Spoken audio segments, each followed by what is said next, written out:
Bueno, buenas tardes a todos y a todas.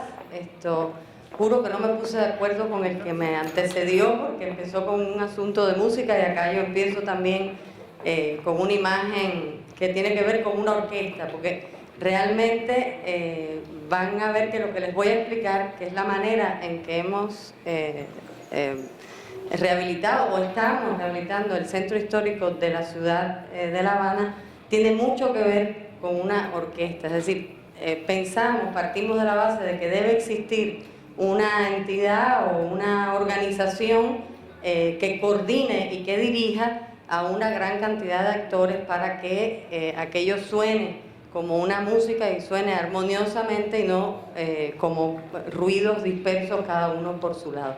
En ese caso, digamos, esa entidad, en el caso de La Habana, es la Oficina del Historiador de la Ciudad de La Habana. Yo dirijo ahí el Plan Maestro, que es, digamos, la entidad que dicta las políticas de desarrollo, y vamos a ver cómo es que hemos ido coordinando con los distintos actores institucionales, ciudadanos, de organizaciones no gubernamentales, cooperación internacional, es decir, es una gran cantidad de actores que hemos ido coordinando para lograr un desarrollo determinado de nuestro centro histórico y enfrentar grandes retos. De todo eso vamos a ver algo en la presentación, que es muy cortica, de 15 minutos, como ustedes saben. Quiero comentarles que, digamos, en este ámbito creativo en que estamos en esta jornada, agradecer obviamente al gobierno de la ciudad, a Félix Manito, a Jorge Melguizo, que son de alguna manera, digamos, las puertas que me han dado acceso a estos espacios realmente tan interesantes y tan enriquecedores. Vamos a comenzar. ¿Para dónde apunto el asunto este? Ah, qué bien, menos mal. A ver, vamos a empezar con música, vamos a terminar con música. Algo sucedió ahí bonito con respecto al que me antecedió. Texto cubano, incluso diría más. Algo pasa con el audio. En La Habana Vieja, en este pequeño espacio, hay una enorme concentración de símbolos, de historia, de tradición, de cultura. Y es una ciudad mágica, como París, como Nueva York, como Tokio, Venecia, que respiran arte. Son ciudades que tienen una historia muy hermosa, ¿me entiendes? Yo vivo en La Habana y tú sabes lo triste que me siento cuando me dicen ¿de qué tú me hablas si La Habana se está cayendo? Un plan construido solo por especialistas no tiene sentido, porque el objetivo del plan, con otro look diferente, los residentes son las personas que vienen. Por eso es que... Bueno, vamos entonces a hablar de La Habana Vieja. La ciudad de La Habana, en particular la villa de San Cristóbal de La Habana, fue la ciudad más importante durante el periodo colonial. Más de 2 siglos fue la ciudad fundamental en ese sistema de flotas que llevaba todas las riquezas de América hacia la metrópolis. Se conserva muchísimo de aquella traza original, se conservan grandes castillos, fortificaciones extraordinarias, edificaciones de una significación muy elocuente, el caso de la catedral, el Castillo de la Fuerza, la Plaza Vieja que estamos viendo abajo.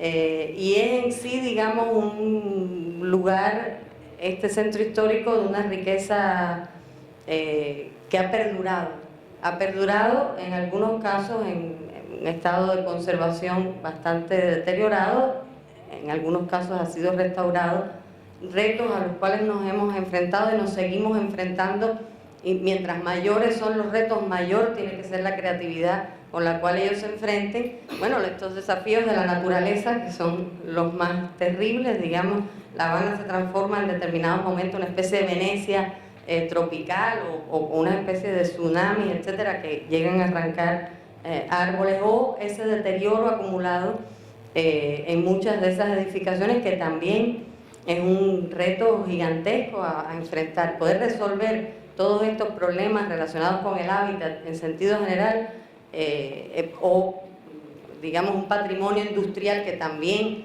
forma parte de esas estructuras, no ha sido fácil. Vamos a ver algunas imágenes muy rápidamente de los elementos a los cuales nos hemos enfrentado y cómo han sido resueltos. Así, claro, pasan en un segundo y parece que no pasó nada, ¿no? Pero ha costado mucho trabajo, mucho esfuerzo poder realizar todas estas restauraciones. Esta que pasaba anteriormente es sede de una universidad, es decir, es parte de esos elementos de las economías creativas que empiezan a incorporarse en el centro histórico y que ya tuvo su primera graduación. Es decir, hay una facultad universitaria que funciona en el centro histórico con una carrera totalmente nueva que se llama Gestión y Conservación del Patrimonio Histórico-Cultural. Es parte de ese I+D+I que hemos estado oyendo en algunas de las presentaciones. Nos enfrentamos también a grandes retos, que son el cambio de las redes de infraestructura que se están modernizando para poder, que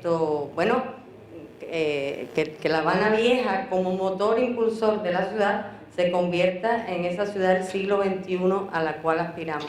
Como ven, hay algunas estructuras que realmente son de un calibre grande. Esto es ya proyecciones de futuro, es decir, cómo estamos pensando toda esa Habana que está pegada al mar, que tiene ese frente de mar tan importante. Y acá, bueno, un poco todas las zonas que se han rehabilitado, aproximadamente un tercio de ese territorio ha sido rehabilitado. Ha sido rehabilitado bajo 5 premisas fundamentales, guiadas, repito, por esta entidad que es pública, la Oficina del Historiador de la Ciudad de La Habana, que tiene competencias delegadas legalmente desde el gobierno hacia esa entidad. Una primera premisa, vamos a decir, es que exista gobernabilidad en ese territorio. Tienen que ser territorios gobernables y para que sean gobernables deben gestionarse procesos eficientes, equitativos, debe crearse un clima de confianza para que se pueda atraer a la inversión, sea esta inversión privada, sea esta inversión pública. Y por supuesto, tienen que existir mecanismos de concertación. Ahí estamos viendo algunas de las imágenes con las que empecé, que es parte de un material que construimos para una consulta pública de ese plan de desarrollo integral, que no es solo de ordenamiento urbano, sino de desarrollo integral, es decir, ordena la economía, la sociedad, el medio ambiente, etc. Estamos viendo un ejemplo dentro de esos aspectos de gobernabilidad que se refiere a la recuperación de un espacio público, o sea, el dominio del espacio público, y habrá una mesa un poquito más tarde sobre este tema, es fundamental, y estamos aprovechando y viendo también edificaciones que han sido recuperadas con diversos fines y el propio uso de ese espacio público diurno, nocturno, es decir, en una dinámica muy importante. Controlar el espacio público, tener procesos de concertación, que todos decidan, que todos participen, forma parte del ejercicio de la gobernabilidad. El segundo sería una sostenibilidad cultural, es entender la cultura como motor del desarrollo, es decir, estamos convencidos que la cultura, por eso es que estamos aquí, por eso defendemos tanto las economías creativas, es fundamental para el buen desarrollo de cualquier territorio y en cualquier escala. Estamos viendo algunos ejemplos del Capitolio, que está en plena restauración, o del Teatro Martí, que se inaugurará próximamente en noviembre. Es decir, son grandes obras dedicadas a la cultura o la recuperación de lugares tradicionales como el antiguo bar Sloppy Joe's, y de nuevo el espacio público como escenario ya no solo de tradiciones propias del lugar, sino también acogiendo grandes eventos como pueden ser las bienales de artes plásticas, en fin, con toda una serie de propuestas sumamente interesantes. Esta en particular, muy creativa, es una obra que la llevaron unos rusos, y se llama El Barco de la Tolerancia. Cada una, esa gran vela, está formada por una serie de pequeños lienzos que a su vez pintaron niños y jóvenes, una vez que se les explicó qué cosa era la tolerancia, etcétera. Y a mí me gusta mucho la imagen, ¿no? Es muy evocadora a lo que debemos tender, ¿no? Es ese espacio donde todos cabemos. El tercero sería una sostenibilidad medioambiental. Se trata de promover o promocionar una cultura medioambiental, bueno, por supuesto entre los niños, los jóvenes, promover también, se trabaja con las técnicas y tradiciones constructivas antiguas, que no se sabe por qué las abandonamos, esa irracionalidad que tiene a veces el ser humano. Si tiene los materiales cercanos, si puede colectar las aguas, bueno, ¿por qué no se colectan? ¿Por qué no se construye con los materiales locales? O el reciclaje, de los propios materiales que existen en esas obras de restauración o el aprovechamiento de otro tipo de energía o de otro tipo de soluciones energéticas. Otro aspecto fundamental, y ha sido recurrente en todas las presentaciones que hemos tenido hoy, ha sido la importancia del ser humano. Es decir, el ser humano es el eje alrededor del cual se mueve todo lo demás. Por lo tanto, él tiene que ser el sujeto fundamental de nuestro trabajo. Y en ese sentido, bueno, también hemos desarrollado esa entidad que coordina y que lidera, bueno, un proceso muy importante con respecto a los sectores sociales, sobre todo más desprotegidos, en este caso el adulto mayor. Hay una gran cantidad de adultos mayores en nuestro territorio. Obviamente todo esto está fundamentado en investigaciones, censos, encuestas, etcétera.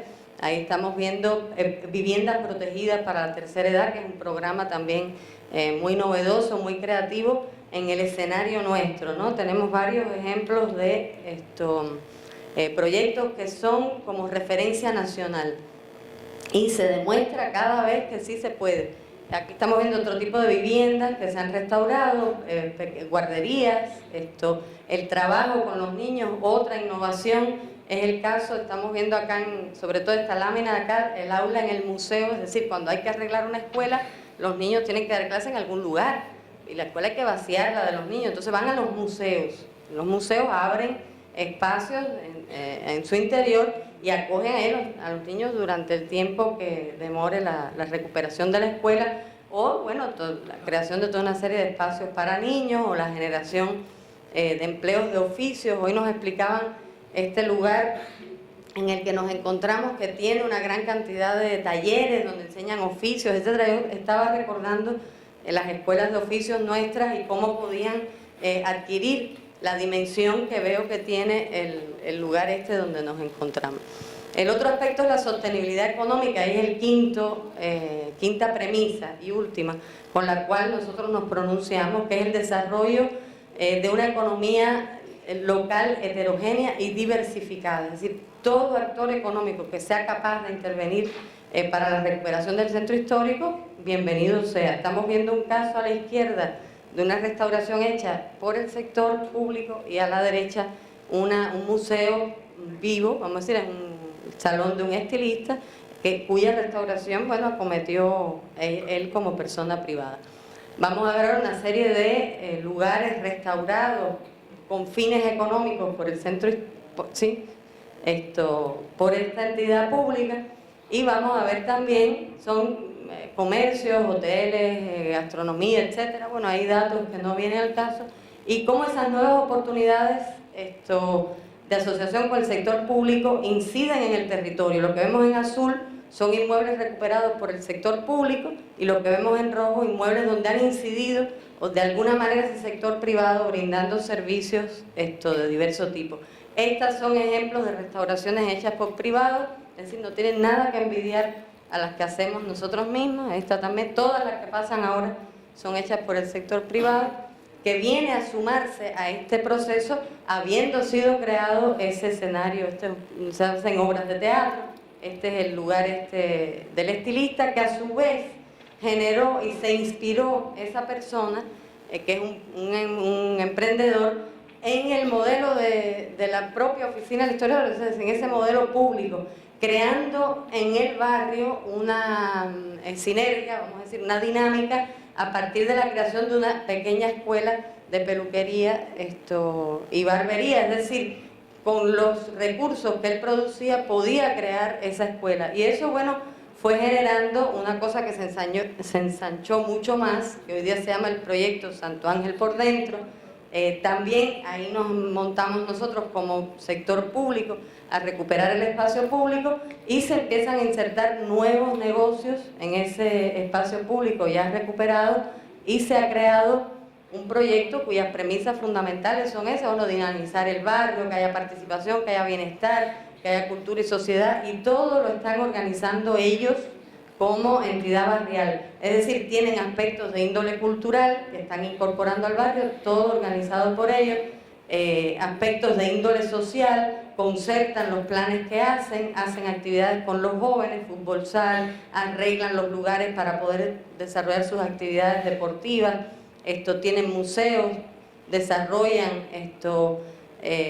galerías de arte. Todo lo que estamos viendo ha sido promocionado por la localidad, y la gran enseñanza de esto es que, inspirados en algo que venía haciendo el sector público, ellos han sido capaces de multiplicarlo en la pequeña escala. Entonces hay una enseñanza muy interesante que es que muchos pocos hacen mucho, y de eso se trata, digamos, de diversificar este tipo de escenarios, que obviamente empieza ahí la creatividad del ser humano a darle una riqueza aún mayor al trabajo que hacemos. Otro ejemplo de otro emprendedor solidario también, que lo que es con la gastronomía, no con el estilismo, pero son todos elementos que están en nuestra base cultural.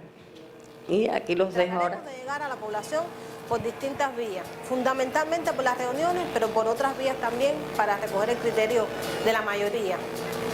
La población nos puede dar de manera general el saber popular. Serán muy bien atendidas. Tenemos necesidad de escucharlos, y tenemos necesidad no solo de escucharlos, sino de conversar, de interactuar. Arreglar la calle, pintar la fachada, hacerle algo recreativo a los niños, que es muy importante, que escucharlo como están. A mí me gustaría ver más espacios libres, ¿no? Con hierbitas y cositas para nosotros podernos sentar con la familia y con llevar a los perros. A mí me gusta que estuviera limpia, que todo el mundo reciclara. Pero bueno, nos gustaría que como esto se hicieran muchos lugares más de lo que es venta de como trabajadores por cuenta propia. Que las calles estuvieran arregladas, que tú pudieras salir, por lo menos yo podía ponerme tacones, que no me lo pongo tacones, imagínate. Que todo lo que se le puede hacer se le haga, porque esta es la cara del país, ¿entiendes? Esta es la cara del país.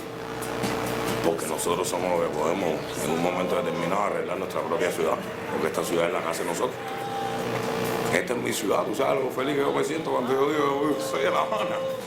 Yo soy de un barrio barroco que tiene tanto sabor y tan real, que a flor de piel lleva su madera, su folclor. Yo soy de un barrio barroco que tiene tanto que andar, con la bondad, con el dolor, lleva de bandera. Bueno, ahí termina. Muchísimas gracias a todos.